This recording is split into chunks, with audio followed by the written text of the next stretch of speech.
నీతిమంతుడంట. అది ఇంకా మన రోజుకెళ్తే భక్తిహీనుడు, భక్తి లేనివాడు. ఇక్కడ భక్తిహీనుడు తన నివాసాన్ని కట్టుకుంటాడు, నీతిమంతుడు తన నివాసాన్ని కట్టుకుంటాడు. అంటే ఒక నీతిమంతుడికి నివాసము స్థిరమైన పునాది మీద ఏర్పరచుకుంటాడు. అంటే వరదలు వచ్చినా, అంటే సునామీలు వచ్చినా, భూకంపాలు వచ్చినా తన నివాసము బండ మీద, అంటే స్థిరమైన దాని మీద కట్టుకుంటాడు కనుక నివాసానికి ఏ ఆటంకం ఉండదు. ఎందుకంటే ఈ లోక సంబంధమైన శోధనలు వచ్చినా, ఈ లోక సంబంధమైన విపత్తులు వచ్చినా, లేకపోతే నీ ఆత్మీయ జీవితానికి సంబంధించిన విపత్తులు వచ్చినా, అది శాపం వచ్చినా, నష్టం వచ్చినా, ఏది ఏమైనా నీతిని అనుసరిస్తూ, అంటే క్రీస్తు రక్తము చేత కడగబడిన వ్యక్తిగా నువ్వు ముద్ర వేసిన వ్యక్తిగా ఉంటూ నువ్వు నీతిమంతునికి జాబితాకు చేర్చబడితే నీ కుటుంబానికి క్షేమం అంటున్న దేవుని వాక్యము, నీకు ఆరోగ్యం అంటుంది దేవుని యొక్క వాక్యము, నీ కుటుంబ పిల్లలకు ఆశీర్వాదం అంటుంది దేవుని యొక్క వాక్యము.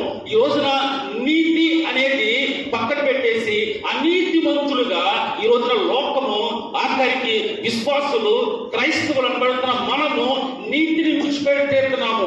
ఏ విషయంలో విడిచిపెడుతున్నామంటే గొడవలు పడినప్పుడు నీతిని పక్కన పెడతాము కాదు, బైబిల్లే పక్కన పెడతాము కాదు.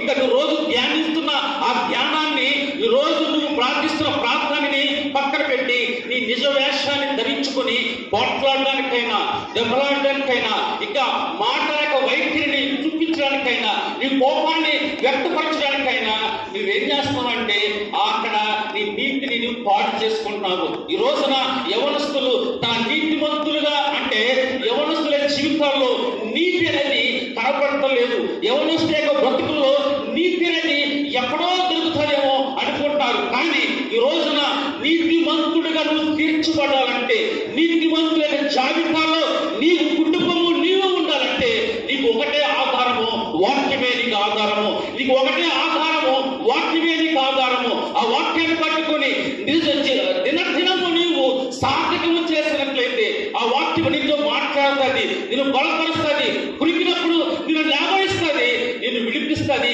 స్వస్థతనిస్తుంది, విడుదలనిస్తుంది. అలాంటి వాక్యాన్ని ఈ రోజున యవనస్తులుగా ఉంటున్న వారు కాదు, పెద్దవారు ఉంటున్న వారు, నాకు అన్ని తెలుసు, నేను క్రిస్టియన్ బ్యాక్గ్రౌండ్ లో ఒక మంచి పరిచయం పొందిన వాడిని, నాకంతా తెలుసని నువ్వు నీతి తప్పి బ్రతుకుతున్నారు చాలా మంది ఈ రోజున.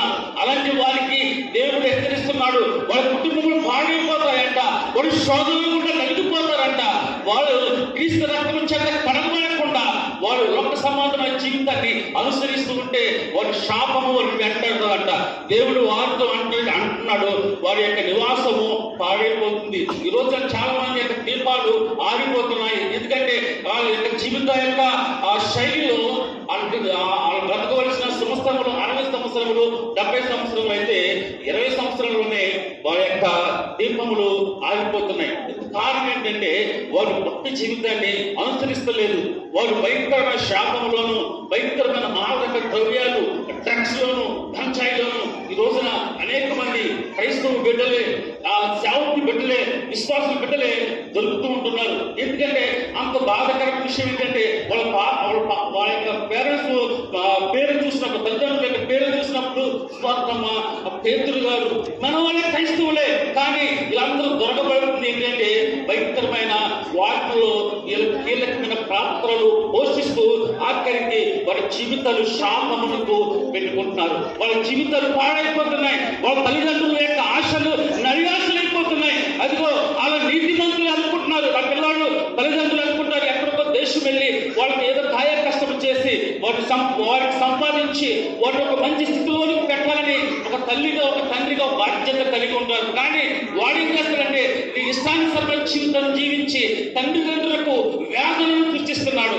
తల్లిదండ్రులకు ఒక భయంకరమైన మనోదుఖాన్ని వారు సృష్టిస్తున్నారు. కారణం ఏంటంటే నీవు నీతిమంతులుగా ఉంటే నీ కొడుకు కూడా, నీ కుమార్తె కూడా నీతిమంతులుగా ఉండాలి.